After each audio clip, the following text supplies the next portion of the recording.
Gracias. ¿Se escucha? Perfectamente. Bueno, primero que nada, compañeros, quiero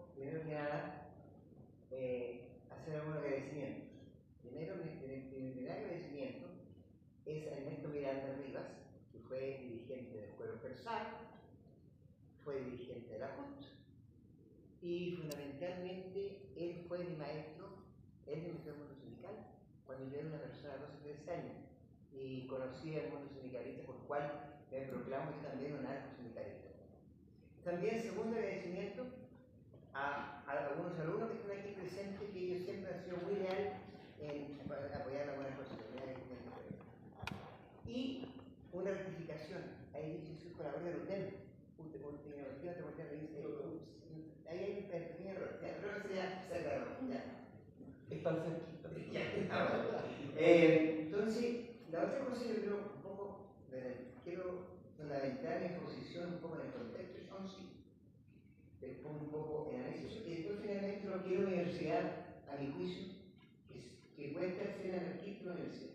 Pero antes que nada quiero destacar algunas cosas. Nosotros, el año 95, se hizo, empezamos a hacer un taller anarquista, en la Universidad de esto se comenzó en diferentes universidades y salió una cantidad de mucha gente interesante, porque ahí se ejecutó lo que era el pensamiento crítico. Y lo interesante, yo me encontré con compañeros, alumnos que me han dicho, mire, profesor, yo sigo siendo marxista, pero usted me enseñó a ser un marxista libertario. Entonces, eso fue una cosa que dio ese matiz. Y ahí formamos con un grupo de alumnos y alumnas, hicimos una cooperativa editorial. Hicimos la primera, está dicho como tal, la primera editorial anarquista que hizo en Chile. Y sacamos algunos libritos. Y entre eso sacamos, el año 2004, Anarquismo de Chomsky. Fue lo primero que sacamos. Entonces, es un tema que a nosotros nos inquietó, y como tal, y una cosa así para entrar al análisis, y decir que el compañero Manrique me despertó de un sueño, porque yo no vivo en Santiago, yo vivo en el sur, estoy dedicado a literatura, a literatura chilena, mucho tiempo retirado, ustedes saben, la neta, que vende con Pedro Leso, que es el secretario de. También estoy un poco alejado de ahí, pero cada cierto tiempo el anarquismo golpea la puerta y es decir, algo de salvedad que está un poco retirado del anarquismo, como tal, en el ámbito, no en mi corazón. Bueno, ahora nos voy a ir un poco en el contexto de Chomsky.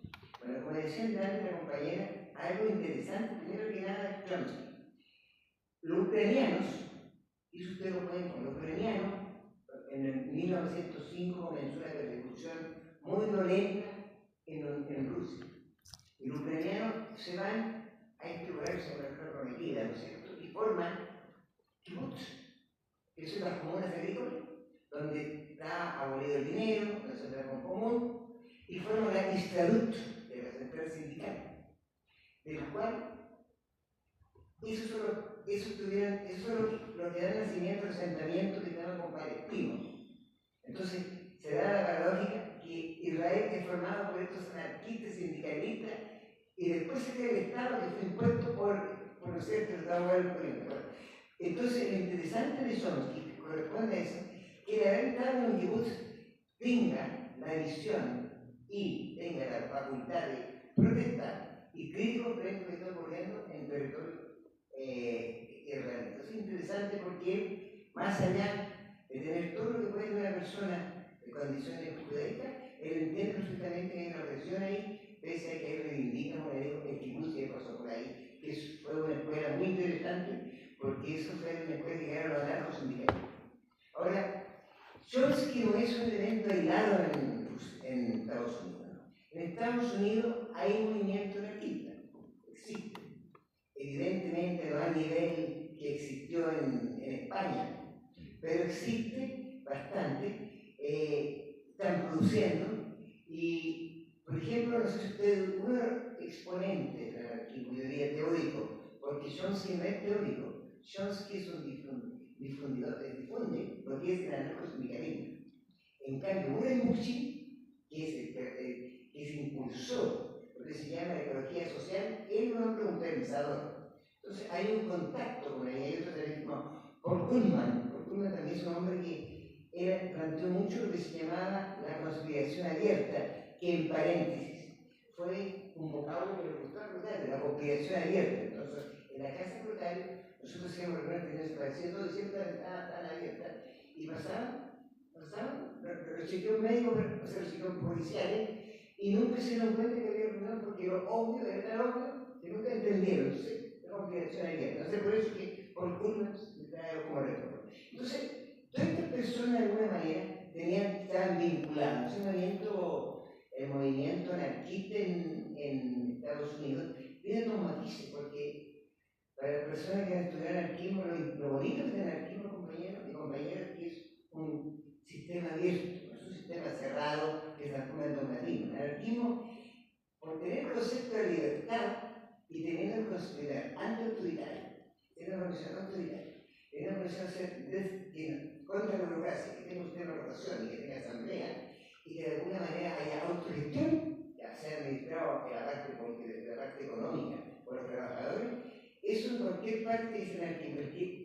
No importa que tenga sentido cristiano, que tenga sentido económico, eso es anarquismo mental. Pero hay un sector histórico, donde el cual yo me adscribo, que es el anarcosindicalismo, donde Chomsky sin duda él también se siente partícipe. Porque conversando con un compañero, Chomsky, por ejemplo, en su estructura siempre va a pensar como su imaginario el anarcosindicalismo. Él no se va a pensar una comuna ecológica como Chomsky, no está pensando en el anarcosindicalismo, como que es el más triple. Entonces, Chomsky, desde ese punto de vista, ha sido capaz de mantener arriba como tal la bandera, porque ustedes deben entender que el anarcosindicalismo, el socialismo revolucionario, parte antes de Marx, con Proudhon como tal. Eso se quiebra después de la Revolución Internacional. Y cuando viene la famosa Comuna de París en el 71, ahí son expresiones anarquistas. El marxismo está un poco entre sí, entonces ocurre que esa fuerza, de alguna manera, tiene un pequeño traspiezo al menos para la Revolución Bolchevique, y el 36 al 39, la famosa Revolución Española, que ustedes saben que fue una derrota dolorosa de 1 millón de muertos en aquella época, y en el anarcosindicalismo como que pasa un momento, una decadencia.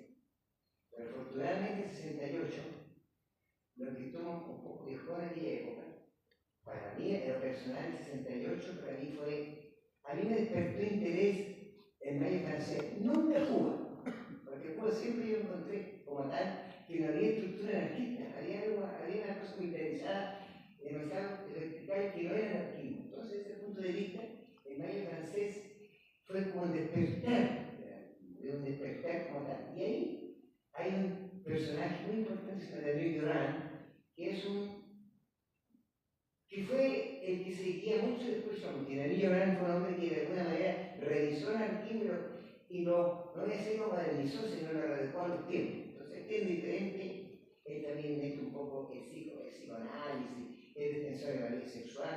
Entonces, Daniel Durán es muy importante para Chomsky y para todo lo que se va a llevar después esta nueva izquierda que se llama en Estados Unidos. Porque aquí también está Marcuse. De aquí una aclaración, el compañero antes de ayer, cuando se inauguró la exposición, el compañero expositor, se extrañaba o le llamaba la atención de que Chomsky, siendo profesor en el Instituto Tecnológico de Massachusetts, hiciera clase, todos sabemos que va a dejar tentado, ¿no?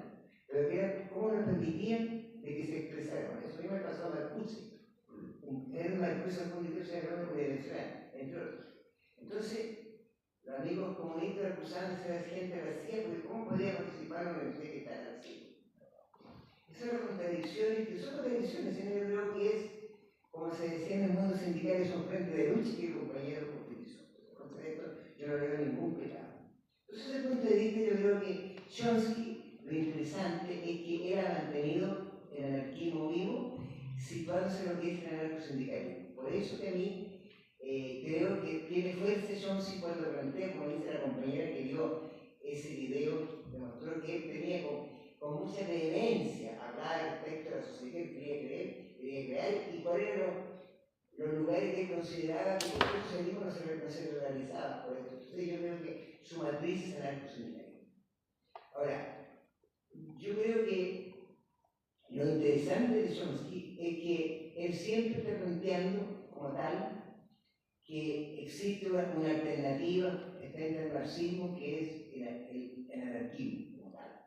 Y ahí él, el anarquismo, en lo personal, no tiene que negar los sindicalismos, no es para que esas condiciones para caerse en anarquismo. En ese sentido, Chomsky está muy cercano a eso ahora.